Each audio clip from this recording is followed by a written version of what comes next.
सोलापुरातल्या छत्रपती संभाजी महाराज तलावालगतच्या विजापूर नाका परिसरात कत्तलीसाठी गायी घेऊन जाणारा टेम्पो गोरक्षकांनी पकडलाय।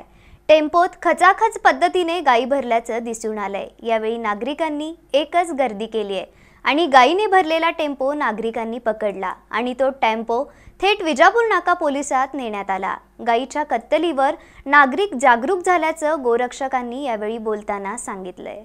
सोलापूरला गाडी येणार आहे अशी काय गोरक्षकाला माहिती मिळाल्यानुसार विजापूर नाक्याला गाडी थांबवली, पण तिथं पब्लिक एवढी अंगावर आलेली आहे। आज लोकांमध्ये गोरक्षणाबाबत एवढी जागृती झालेली आहे की सकल हिंदू समाजाने ते गोरक्षण स्वतः ताब्यात घेतलं आणि फुल जाम केलं। म्हणजे गायीबद्दल एवढं प्रेम वाढलेलं आहे।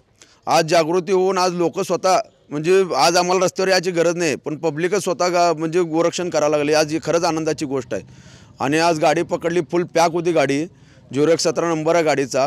आणि आज आम्ही विजापूर नाका पोलीस स्टेशनला आणलेलं आहे आणि त्यानुसार गोहत्याच्या संदर्भामध्ये जे काय प्राणीक्लेश कायदा आहे त्यानुसार FIR दाखल होईल। पण मी एवढं सांगू इच्छितो की आज ज्या गाईचं किंवा ज्या जर्सीचं आपण दूध पितो किंवा त्याचं आज आपण वाढतो, पण ते शेतकरीसुद्धा आज यांना विकतात कसा हा प्रश्न पडतो। पण काय वेळेला शेतकऱ्याला आम्ही विचारलं असता, शेतकरी म्हणतात आम्ही खाटकासाठी म्हणून विकत नाही, ज्यावेळेला चांगल्या माणसांना विकतो, पण ते मध्यस्थी जो आहे तो खाटकांना बरोबर ते जनावर नेऊन पोच करतो। अशा पद्धतीने आता आहे तर 4-5 ते आरोपी ह्याच्यामध्ये दाखल होतील। खरेदी करणारा आणि विकत घेणारा, कत्तलखाना चालवणारा आणि किन्नर ड्रायव्हर या अशा पद्धतीने गुन्हा दाखल करण्याचं आम्हाला पोलिसांनी सांगितलेलं आहे। आणि आम्ही आता या हिंसा गोशाळेला एक गाडी उतरण्यासाठी घेऊन